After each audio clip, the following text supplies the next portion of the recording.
So how and why did I go from being a Christian priest to following Navayana humanist Buddhism? I have spent a lot of time in the church to the extent that I became a priest, and I've spent time leading churches, but also as a teacher and as a community organizer, working on campaigns to do with refugee status and rights, and working with people for the living wage, particularly in social care, but also on all sorts of other campaigns and issues.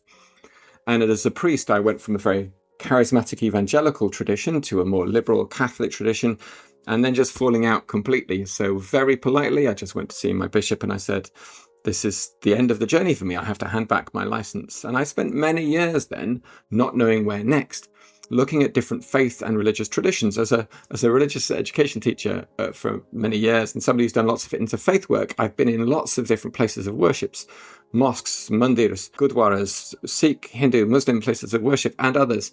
And I seriously considered all sorts of different traditions. I remember for a while thinking maybe I should become a Jew, because I was really attracted to the idea of a tradition which was rich in terms of heritage, in terms of liturgy, but light on belief. I didn't want to have to sign up to creeds and doctrines anymore. And I was very lost for ages. And then I remembered that in my studies of Indian theology and religion and politics, and also in my time in India spent working amongst those who used to be called untouchables, the Dalits, those who are protesting from being put on the margins of society, I often heard about a man called Ambedkar, and I dug a little bit more into that.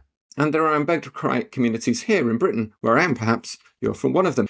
So I looked into a bit more about Ambedkar, and he came from a low caste Hindu background and also was deconstructing all of that and trying to find something which was not about beliefs, not about superstition or metaphysics, but was about changing yourself and changing the world around you.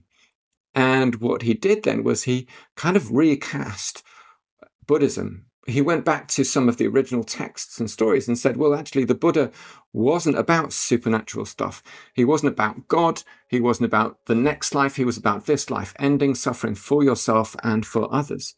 And he took a lot of this overwhelming amount of Buddhist scriptures and put them in a single text, which he called the Buddha and his Dharma. And it's such a useful text to have to think about all of this. And so I find myself now with this channel exploring Navayana Buddhism, wanting to learn from Navayana Buddhists and from other engaged Buddhists from other traditions, like those that follow the teachings of Thich Nhat Hanh, for example.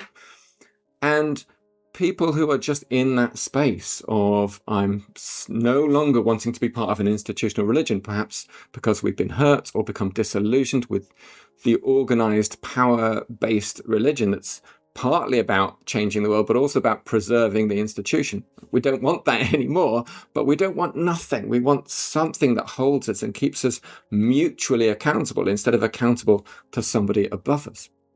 On this channel, we have all sorts of people. I see in the comments, we have Navayana Buddhists from India, from Britain, and people who are of all faiths and good faith, but looking for change both in themselves and in the world. And a lot of people like me who have moved from faith and wondering where next. And Navayana Buddhism, for me, I think holds that space, which is why I'm here, and which is why I would love to hear from you in the comments or link me up to other resources. Let's talk.